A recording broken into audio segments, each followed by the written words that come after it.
I got some motherfucking designer on right now. Break it down, bring it back, make it clap. I got 3 old thoughts, new guap, where that thing. Assalamualaikum warahmatullahi wabarakatuh. Shalom, Om Swastiastu, Namo Buddhaya, salam kebajikan. Perkenalkan, di sini kami ingin mempresentasikan hasil diskusi kelompok kami yang berjudul Studi Kelayakan Bisnis pada Usaha Ikan Segar dan Ayam Potong Pak Soleh yang disusun oleh 5 anggota kelompok kami. Yang pertama, Ayu Nadia Putri, yang kedua yaitu Dian Rahayu, yang ketiga yaitu Rohmalia Nur Suci, yang keempat yaitu Nabila Dwi Rahmah, yang terakhir yaitu Latifah Kurniawati, yaitu saya sendiri. Yang selanjutnya yaitu mengenai latar belakang usaha ikan segar dan ayam potong milik Pak Soleh. Di era ini banyaknya masalah yang mengakibatkan usaha atau bisnis ternyata tidak menguntungkan, yang di kemudian hari membuat pelaku bisnis memerlukan studi kelayakan terhadap usaha yang dijalankan agar terhindar dari berbagai risiko. Yang selanjutnya yaitu studi kelayakan bisnis merupakan penelitian terhadap rencana bisnis yang tidak hanya menganalisis layak atau tidaknya bisnis dibangun, tetapi juga saat dioperasikan secara rutin dalam rangka mencapai keuntungan yang maksimal. Salah satu usaha yang perlu diuji kelayakan yaitu usaha ikan segar dan ayam potong Pak Soleh. Sebagai seorang pengusaha yang berpengalaman, Bapak Soleh telah terlibat dalam berbagai usaha makanan dan minuman sepanjang karirnya. Bapak Soleh ingin memberikan akses mudah bagi para pelanggan untuk memperoleh ayam segar dan ikan potong yang berkualitas tinggi, bebas dari bahan tambahan yang berbahaya. Dan tujuan dari studi kelayakan ini yaitu yang pertama adalah menilai keuangan, untuk mengidentifikasi peluang, menentukan keberlanjutan, mengidentifikasi risiko, menilai keunggulan kompetitif, dan untuk mengidentifikasi sumber daya yang dibutuhkan. Untuk metode yang kami gunakan yaitu yang pertama adalah lokasi yang berlokasi di Telatak, Gading Sari, Sanden, Bantul, Yogyakarta. Dan penelitian kami menggunakan penelitian deskriptif, yang dimana teknik pengumpulan data yaitu melalui wawancara atau interview, observasi, dan dokumentasi. Untuk data sendiri yang digunakan yaitu data primernya yaitu berasal dari wawancara dan observasi, sedangkan untuk data sekunder diperoleh dari Biro Pusat Statistik, dokumen-dokumen yang berwujud laporan, buku literatur, jurnal, majalah, internet, dan segala hal yang berkaitan dengan penelitian. Yang untuk selanjutnya adalah hasil dan pembahasan yang akan dijelaskan oleh rekan saya. Selanjutnya yaitu kelayakan manajemen. Terdapat 4 hal dalam membahas aspek manajemen. Yang pertama yaitu manajemen pembangunan usaha. Manajemen ini melibatkan koordinasi dan persiapan sumber daya untuk memulai operasi perusahaan. Manajemen pembangunan usaha melibatkan koordinasi dan persiapan sumber daya untuk memulai operasi perusahaan. Yang kedua yaitu manajemen dalam operasi. Manajemen dalam operasi meliputi deskripsi jabatan, kebutuhan tenaga kerja, dan struktur organisasi yang digunakan. Manajemen dalam operasi meliputi deskripsi jabatan, kebutuhan tenaga kerja, dan struktur organisasi yang digunakan. Yang ketiga yaitu aspek SDM atau sumber daya manusia. Aspek ini merupakan bagian penting dalam manajemen. Dalam merencanakan sumber daya manusia, perlu memperhatikan desain pekerjaan, deskripsi pekerjaan, job value, kapasitas sumber daya manusia, rekrutmen produktivitas, pelatihan, dan pengembangan, serta penilaian kinerja. Yang terakhir yaitu aspek sosial. Aspek sosial juga perlu dianalisis dalam keberadaan usaha. Usaha ikan segar dan ayam potong Pak Soleh mendukung aktivitas UMKM setempat, meningkatkan perekonomian masyarakat, dan memberikan peluang kerja bagi masyarakat setempat. Selanjutnya yaitu kelayakan pasar. Kelayakan pasar adalah proses evaluasi untuk menentukan apakah suatu pasar memiliki potensi yang cukup untuk mendukung keberhasilan produk atau layanan yang akan ditawarkan.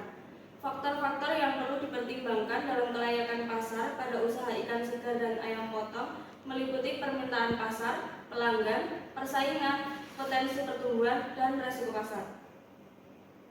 Permintaan pasar pada usaha ikan segar dan ayam potong dapat dipengaruhi oleh faktor-faktor seperti kebutuhan protein hewani, kebiasaan makan, kesadaran akan kesehatan, peningkatan kesadaran lingkungan, ketersediaan dan kualitas produk, harga, dan perkembangan tren konsumsi. Pelanggan dalam usaha ikan segar dan ayam potong dapat meliputi individu yang mengonsumsi produk tersebut dalam pola makan sehari-hari, konsumen yang mencari produk berkualitas untuk keperluan rumah tangga, orang-orang yang menjaga gaya hidup sehat, dan bisnis seperti restoran, hotel, atau supermarket. Persaingan dalam usaha ikan segar dan ayam potong dapat dipengaruhi oleh jumlah pesaing, jenis pesaing, diferensi produk, harga, distribusi, branding, dan reputasi, serta pelayanan pelanggan.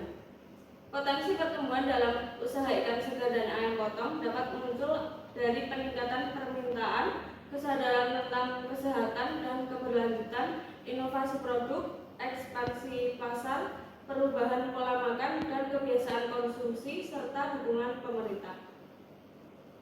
Resiko pasar dalam usaha ikan segar dan ayam potong meliputi fluktuasi harga, perubahan preferensi konsumen, persaingan yang ketat, peraturan dan kebijakan pemerintah, resiko pasokan, resiko kesehatan dan keamanan, serta perubahan tren pasar. Pelayanan pemasaran. Yang pertama, segmentasi pasar.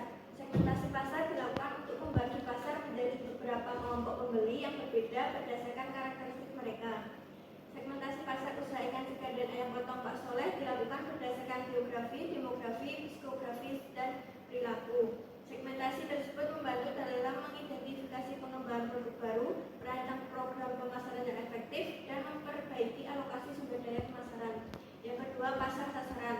Pasar sasaran adalah segmen pasar yang dipilih untuk dilayani oleh perusahaan.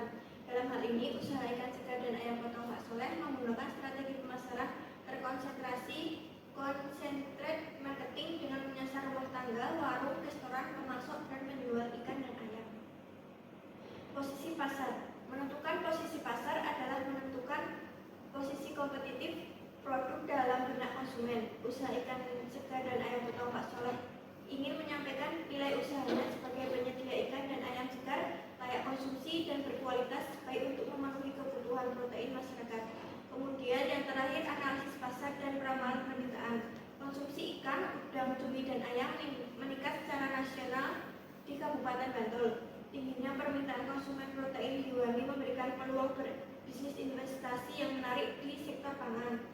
Pemerintah Kabupaten Bantul juga mendukung peningkatan konsumsi ikan melalui kerjasama dengan Forum Peningkatan Konsumsi Ikan atau Forikan Bantul. Kelayakan produksi penting untuk mempertimbangkan permintaan pasar, persaingan, pasokan bahan baku, standar kebersihan dan keamanan pangan.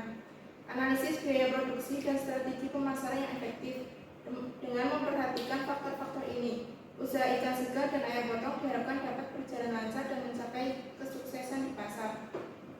Yang pertama, perencanaan karakteristik usaha. Dalam mengelola usaha ikan segar dan ayam potong di kios, memperhatikan faktor-faktor seperti kesegaran produk, perlakuan khusus dalam pengolahan, penampilan fisik, elastisitas daging, kadar air, dan keadaan insang. Selain itu, pelayanan yang sopan, promosi yang efektif, inovasi, kejujuran, etika berkomunikasi, penjualan berbagai jenis ikan segar, dan menjaga kebersihan kios juga merupakan faktor penting dalam meningkatkan laba dan menarik pelanggan.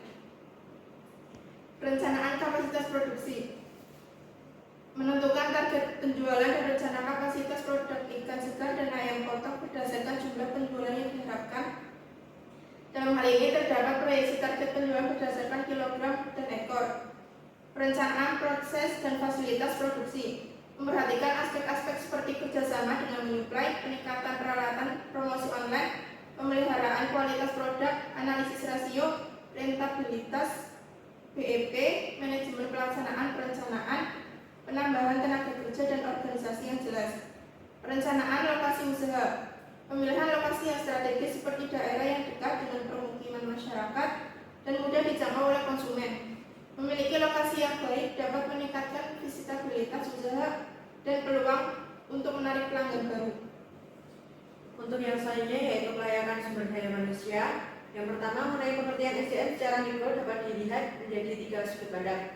Yang pertama yaitu mengenai SDM sebagai alat yang dapat dihitung jumlahnya seperti aset lainnya dalam perusahaan. Yang kedua yaitu manusia sebagai SDM dengan nilai nilai kemanusiaan yang memerlukan perlakuan yang berbeda dari sumber daya lainnya. Yang ketiga, SDM sebagai potensi yang menjadi motor penggerak perusahaan atau organisasi dengan kontribusi yang berbeda-beda sesuai dengan keterampilan dan keahlian masing-masing.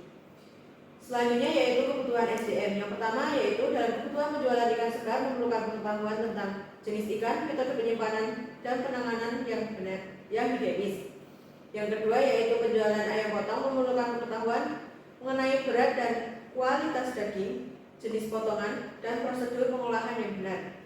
Yang selanjutnya yaitu keterampilan komunikasi dan kemampuan membangun hubungan dengan pelanggan penting dalam kehidupan bisnis.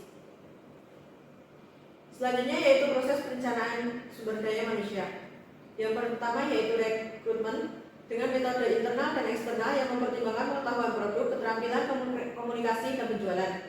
Yang kedua yaitu produktivitas yang melibatkan efektivitas dalam mencapai target terkait kualitas, kuantitas, dan waktu, serta aspek-aspek lainnya yang mempengaruhi keuntungan dan dari pelanggan. Yang ketiga yaitu pelatihan dan pengembangan dengan fokus pada pelayanan, kebersihan, dan kualitas. Selanjutnya yaitu prestasi kerja yang didasarkan pada tingkat produktivitas dan kontribusi yang diberikan. Selanjutnya kompensasi yang dapat berupa imbalan finansial dan non-finansial sebagai bentuk apresiasi dan motivasi. Kemudian keselamatan dan kesehatan kerja dengan memberikan fasilitas libur sakit dan menegakkan kebijakan keselamatan kerja.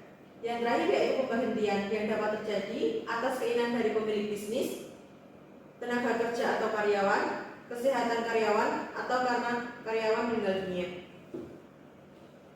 Baik, sekian dari kelompok kami. Bila ada salah kami mohon maaf. Wassalamualaikum warahmatullahi wabarakatuh.